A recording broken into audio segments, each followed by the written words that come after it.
മാധവ ഗാഡ്ഗിൽ റിപ്പോർട്ടിനേക്കാൾ ജനങ്ങളുടെ പ്രശ്നങ്ങൾ കുറെ കൂടി പ്രായോഗികമായി കൈകാര്യം ചെയ്തിട്ടുള്ളത് കസ്തൂരിരംഗൻ റിപ്പോർട്ടാണ്. എന്നാലും അത് ഏകപക്ഷീയമായി നടപ്പിലാക്കരുത്, അത് ചർച്ചയിലൂടെ അഭിപ്രായ സമന്വയത്തിലൂടെ വേണം.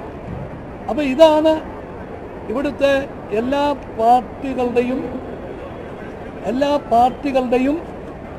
പാർട്ടികളുടെയും പൊതുവായിട്ടുള്ള സമീപനം.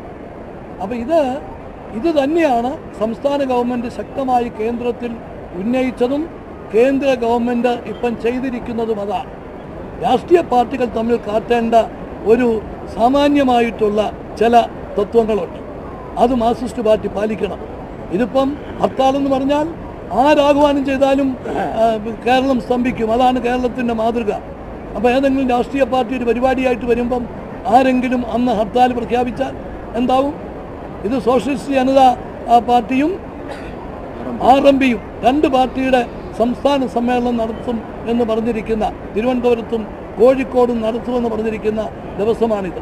അതുകൊണ്ട് ഇതെല്ലാം കണക്കിലെടുത്ത് മാർക്സിസ്റ്റ് പാർട്ടി ഈ ഹർത്താലിൽ നിന്ന് പിന്മാറണം. ഈ കാര്യത്തിൽ എന്തെങ്കിലും സംശയങ്ങളോ ഏതെങ്കിലും വിധത്തിലുള്ള ആശങ്കയോ ഉണ്ടെങ്കിൽ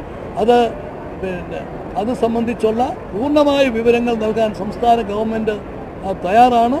കേന്ദ്ര ഗവൺമെൻറ്റുമായി ബന്ധപ്പെട്ട ശേഷം അതുമായിട്ടുള്ള പൂർണ്ണമായ ആധികാരികമായിട്ടാണ് ഈ കാര്യങ്ങൾ പറയുന്നത്.